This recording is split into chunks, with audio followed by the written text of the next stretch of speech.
Students, in this video, we are going to study one more new op-amp circuit application. That is, this op-amp here is used as a comparator circuit.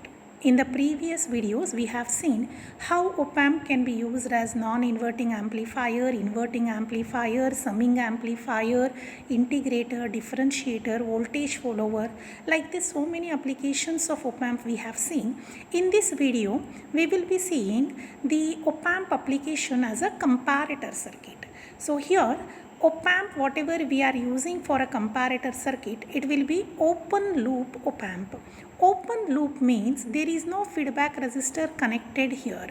That is, in every application we have seen, output, a part of output is connected back to the input through a resistor RF we have seen, that is called feedback connection. Right? So here, that if we use that feedback connection, we say that op-amp we are using in closed loop. So here, the open loop op-amp we are using means there is no feedback connection here. So as this op-amp in a comparator circuit or in a comparator application, it is used in open loop configuration, the output of a op-amp will be always its saturation level.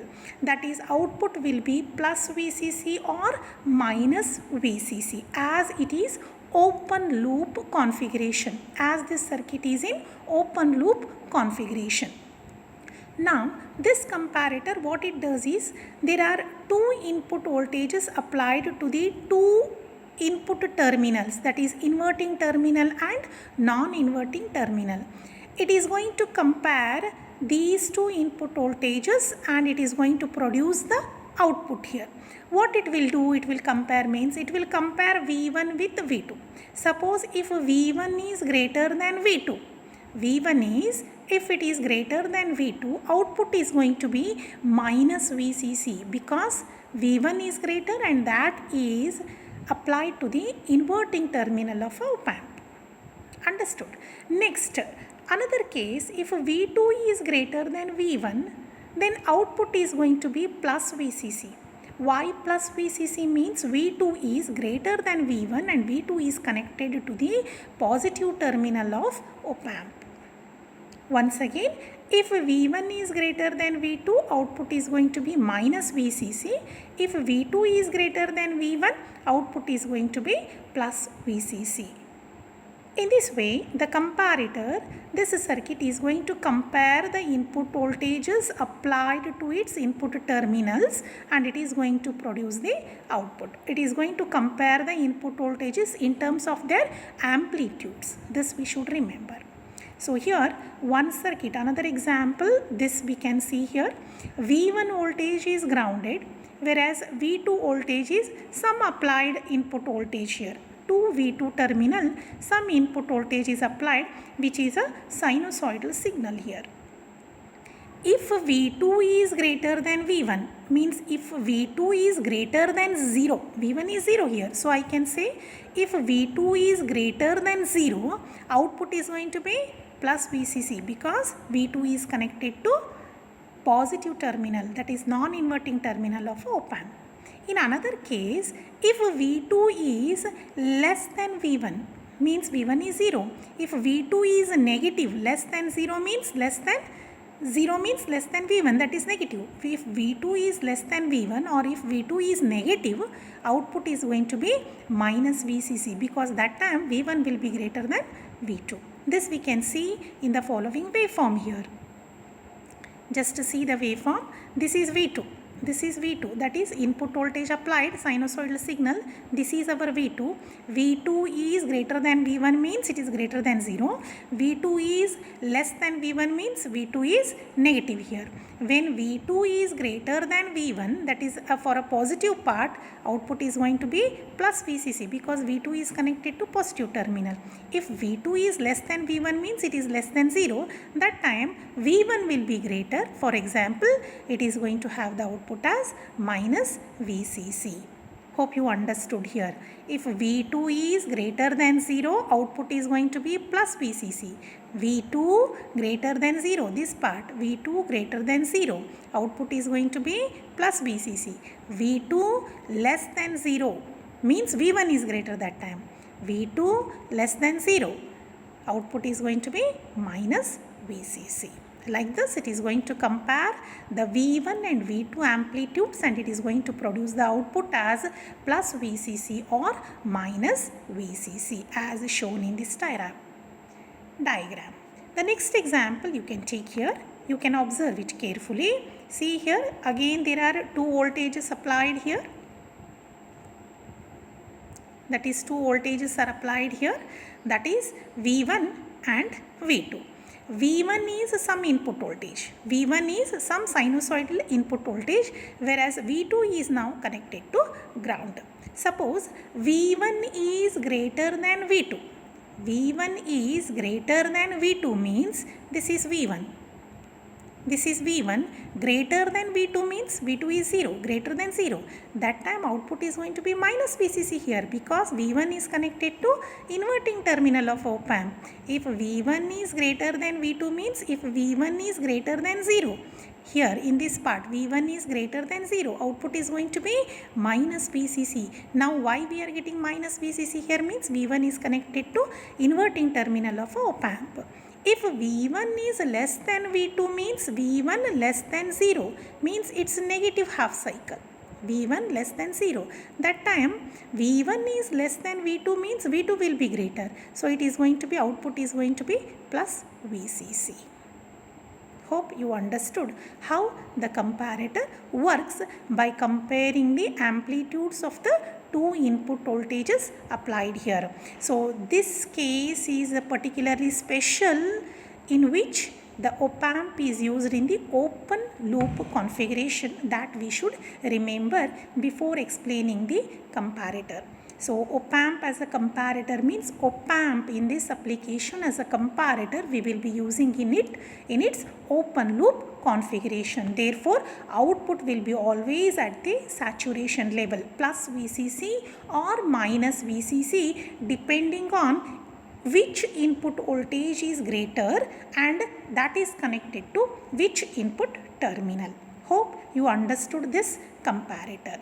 So here in this video itself, next we are moving to the block diagram of op amp here. This is a block diagram of op amp.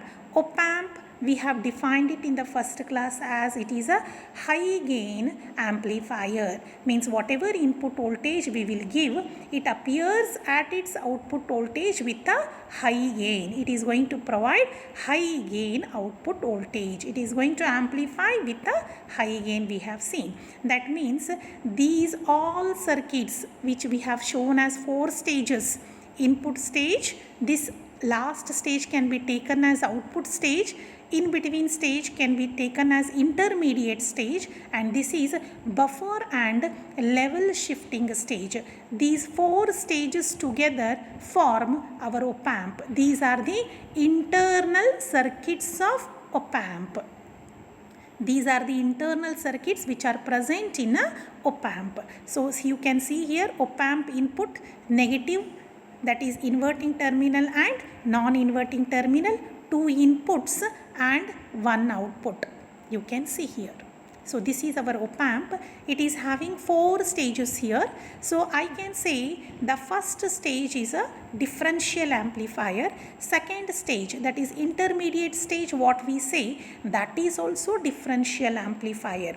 What is the difference between this differential amplifier and this differential amplifier is, this differential amplifier we call it as dual input balanced output differential amplifier. This is called dual input unbalanced output differential amplifier. This is also differential amplifier. This is also differential amplifier having 2 inputs but 2 outputs.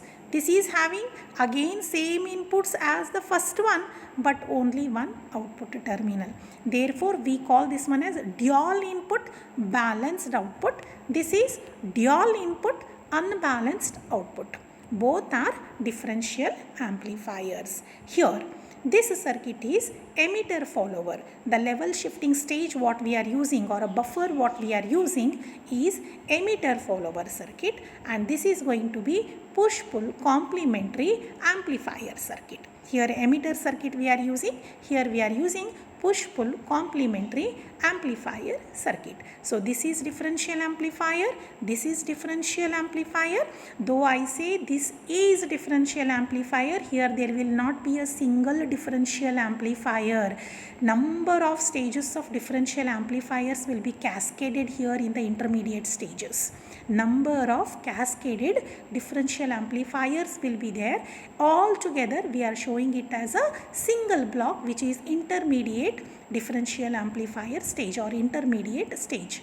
This is emitter follower circuit, this is push-pull amplifier. Now coming to this one, what is this circuit? As I have told you, this is differential amplifier circuit. What is differential amplifier circuit? This circuit amplifies the difference between the two input voltages applied at its input terminal and produces the output as a difference voltage. Therefore, it is called differential amplifier. What is differential amplifier? It will take the difference between these two input voltages applied and it produces the output voltage as the difference voltage. It will not only give the difference voltage, it will give that difference voltage with a high gain. That is very important, because overall what we want high gain at its output. So every stage is responsible for providing some gain for its input. That is very important. So here also it produces the difference input voltage with high gain. This intermediate stage, again it is responsible for providing the output voltage by amplifying. Again, if any difference is here in the input voltages, it is going to take that difference, it will amplify it with much more voltage gain. So whatever extra voltage gain we want to achieve, that additional voltage gain is given by this intermediate stage. So I have told you this intermediate stage is not a single amplifier here, it is a chain of cascaded amplifiers. Next comes the buffer circuit. What is this buffer circuit is going to do is, whatever is the input here, without any loading effect, it is passing that as a output to this output stage. It is passing this input to the output without any loading effect. That is called buffer. Input and output of a buffer circuit will be same, but only it takes care that without any loading effect, the input has passed this stage and come here. It has appeared as an input to the next stage. This is buffer amplifier. In this amplifier only there is one more circuit called level shifting stage circuit. This level shifting stage circuit, what is the function of this level shifting stage amplifier is, it is going to make the DC level, it is going to shift the DC level to 0 volts here. What is the DC level? See here, we have nowhere connected capacitors as a coupling capacitors here. We are not going to use coupling capacitors here for cascading one stage to the another circuit.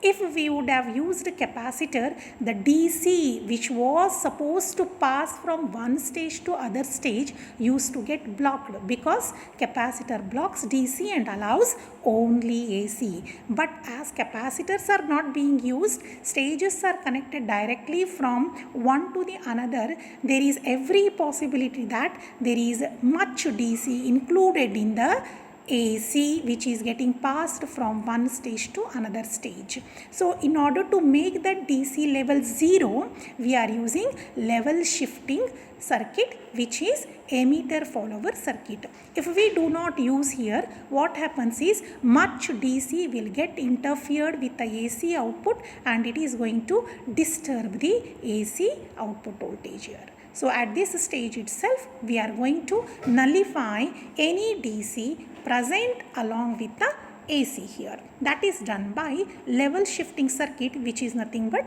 emitter follower. Next, coming to last stage, output stage, which is nothing but complementary push-pull amplifier. This amplifier is responsible for producing the desired output voltage with the desired gain. complementary push-pull amplifier. This is also amplifier which is going to remove some of the distortions present, and it is going to produce the output voltage with the desired gain here.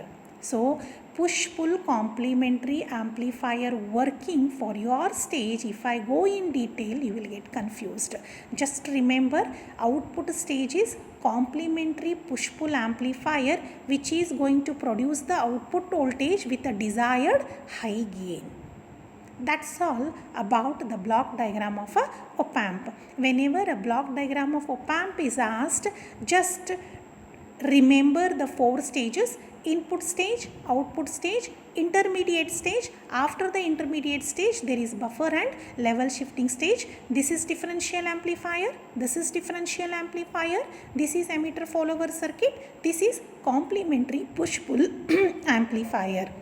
Try to name the circuits which are here, then try to give the working or the function of each circuit used in the each block. Hope you understood the block diagram of op-amp. Thank you.